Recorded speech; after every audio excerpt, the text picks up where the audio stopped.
Hallo zusammen. Herzlich willkommen auf dem Kanal. Heute werden wir gemeinsam Zeit verbringen, um euer Deutsch zu verbessern, und glaubt mir, ihr werdet es lieben. Egal, ob ihr Anfänger oder Fortgeschrittene seid, dieses Video ist speziell dafür konzipiert, euch bei der Verbesserung des Hörverständnisses, der Aussprache und dem Erweitern eures Wortschatzes auf spielerische Weise zu helfen. Ihr wisst schon, das Erlernen einer Sprache muss nicht langweilig sein, also werden wir heute Spaß haben und gleichzeitig hart arbeiten.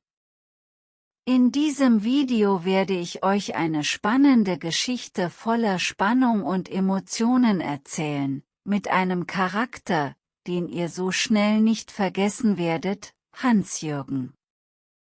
Aber bevor wir in die Geschichte eintauchen, lasst mich euch kurz eine mächtige Technik namens Shadowing erklären. Es ist ganz einfach, es geht darum, mir nachzusprechen, als wärt ihr mein Schatten. Indem ihr aufmerksam zuhört und meine Stimme nachahmt, verbessert ihr nicht nur euren Akzent, sondern auch eure Flüssigkeit. Zögert nicht, Pausen zu machen und so oft wie nötig zu wiederholen. Seid ihr bereit? Wir werden einen außergewöhnlichen Tag im Leben von Hans-Jürgen entdecken, einem Mann, der die Dinge gerne gut macht, aber manchmal ein bisschen zu originelle Ideen hat. Und vor allem, denkt daran, dass jedes Wort, jeder Satz, den ihr hört, eine Chance ist, etwas Neues zu lernen. Also, entspannt euch, habt Spaß und bereitet euch darauf vor, ab sofort besser in Deutsch zu werden. Hans-Jürgen ist jemand Besonderes. Er ist der Typ Mensch, der Herausforderungen mag, auch wenn er sich manchmal in, sagen wir, etwas peinlichen Situationen wiederfindet.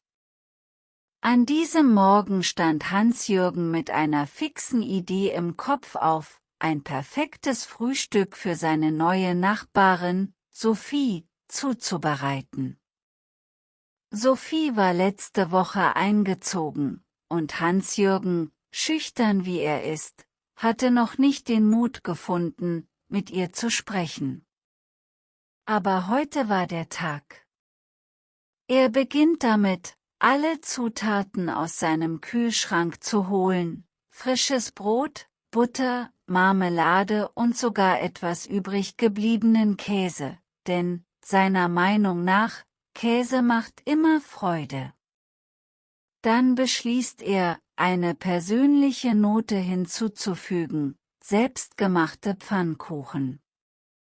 Nur gibt es ein Problem. Hans-Jürgen hat noch nie in seinem Leben Pfannkuchen gemacht.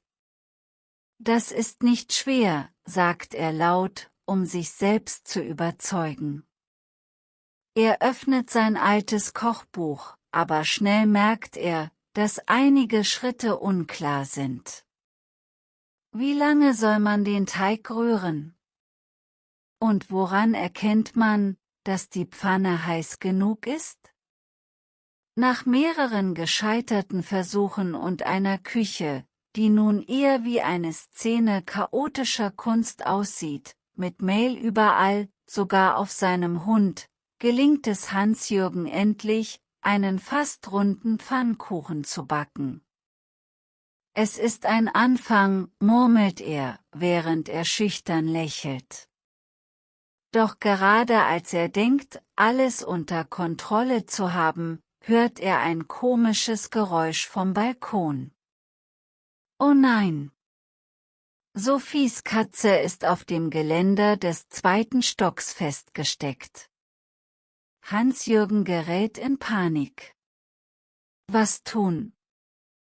Wenn Sophie das sieht, wird sie denken, dass er unfähig ist, eine einfache Situation zu handhaben.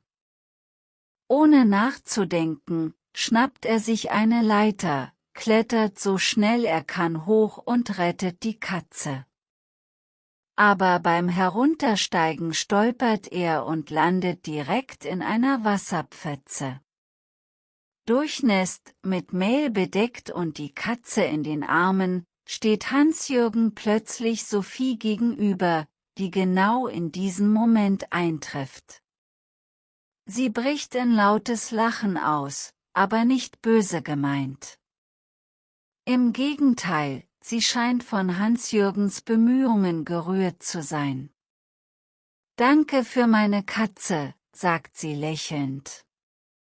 »Und ich glaube, ich habe auch einen köstlichen Duft von Pfannkuchen gerochen.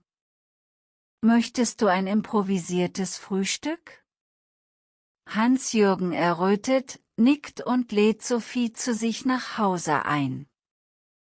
Zusammen lachen sie über diesen turbulenten Morgen, und Hans-Jürgen lernt eine wichtige Lektion: Manchmal sind es nicht die perfekten Dinge, die die besten Erinnerungen schaffen, sondern die authentischen Momente, voller Unvollkommenheiten und Lachen.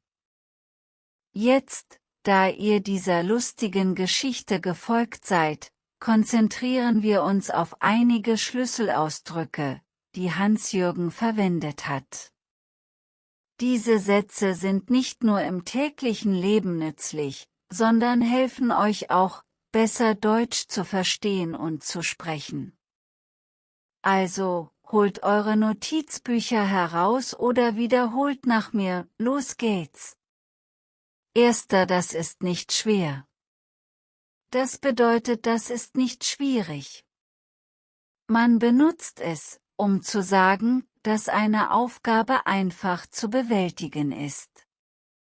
Zum Beispiel, eine Omelette zu machen, ist nicht schwer, wiederholt nach mir, das ist nicht schwer. Zweiter: Sich in einer peinlichen Situation wiederfinden. Dieser Ausdruck beschreibt, wenn jemand in einer unangenehmen oder unbehaglichen Position ist. Zum Beispiel, als ich meinen Kaffee vor allen verschüttet habe, fand ich mich in einer peinlichen Situation wieder, wiederholt nach mir, ich finde mich in einer peinlichen Situation wieder. Dritter: Eine fixe Idee im Kopf haben. Das bedeutet, einen Gedanken oder ein Ziel zu haben, das einen nicht loslässt. Zum Beispiel, seit gestern habe ich eine fixe Idee im Kopf, Brot backen zu lernen, wiederholt nach mir, ich habe eine fixe Idee im Kopf. Vierter: Eine Anstrengung machen. Dieser Satz bedeutet, etwas mit Entschlossenheit zu versuchen. Zum Beispiel, Sophie hat es zu schätzen gewusst, dass Hans-Jürgen sich Mühe gegeben hat, wiederholt nach mir, man muss sich Mühe geben. Fünfter: Es ist ein Anfang. Ein kleiner Satz, um zu sagen, dass man auf dem richtigen Weg ist, auch wenn es noch nicht perfekt ist. Zum Beispiel, mein erster Kuchen war nicht toll, aber es ist ein Anfang, wiederholt nach mir, es ist ein Anfang. Sechster: In lautes Lachen ausbrechen. Das bedeutet, sehr laut zu lachen, oft spontan. Zum Beispiel, als er seinen Witz erzählte, brach jeder in lautes Lachen aus, wiederholt nach mir, wir sind in lautes Lachen ausgebrochen. Siebter: Erinnerungen schaffen. Dieser Ausdruck beschreibt Momente, an die man sich erinnert, weil sie besonders sind. Zum Beispiel, Reisen ermöglicht es, unvergessliche Erinnerungen zu schaffen, wiederholt nach mir, wir schaffen Erinnerungen. Nehmt euch Zeit, diese Sätze zu üben. Versucht, sie in eure täglichen Gespräche einzubauen oder sogar eigene Beispiele zu erfinden. Je mehr ihr sie benutzt, desto natürlicher werden sie. Und vergesst nicht, wie Hans-Jürgen, selbst wenn ihr Fehler macht, zählt jede Anstrengung, um Fortschritte zu machen. Und das war's, wir kommen zum Ende dieses Abenteuers mit Hans-Jürgen. Ich hoffe, ihr habt diese humorvolle Geschichte genossen und sie hat euch Lust gemacht, noch mehr Deutsch zu üben. Vergesst nicht, dass jeder kleine Schritt zählt, Sätze wiederholen, Laute nachahmen oder sogar einfach nur lächeln, während ihr einer Geschichte auf Deutsch zuhört, ist bereits ein großer Fortschritt. Wenn euch dieses Format gefallen hat, zögert nicht, einen Kommentar zu hinterlassen, um mir zu sagen, was ihr davon haltet. Zum Beispiel: Ich habe die Geschichte von Hans-Jürgen geliebt oder ich möchte mehr solcher Sätze lernen. Und natürlich, wenn ihr neu hier seid, abonniert den Kanal, um keine zukünftigen Videos zu verpassen. Jede Woche erkunden wir zusammen neue Geschichten, Techniken wie das Shadowing und nützliche Ausdrücke, um euer Deutschlernen noch angenehmer zu gestalten. Abschließend möchte ich euch an etwas Wichtiges erinnern: Eine Sprache zu lernen ist wie Pfannkuchen zu backen. Manchmal läuft es nicht wie geplant, aber jeder Versuch ist eine Chance zu lernen und sich zu verbessern. Seid also stolz auf eure Bemühungen, übt weiter und denkt daran, dass ihr in diesem Abenteuer nie allein seid. Ich bin hier, um euch zu führen, und ihr könnt auch unserer Community von Deutschenthusiasten beitreten. Danke für eure Energie, und bis bald für eine neue Geschichte. Tschüss, und bis zum nächsten Mal.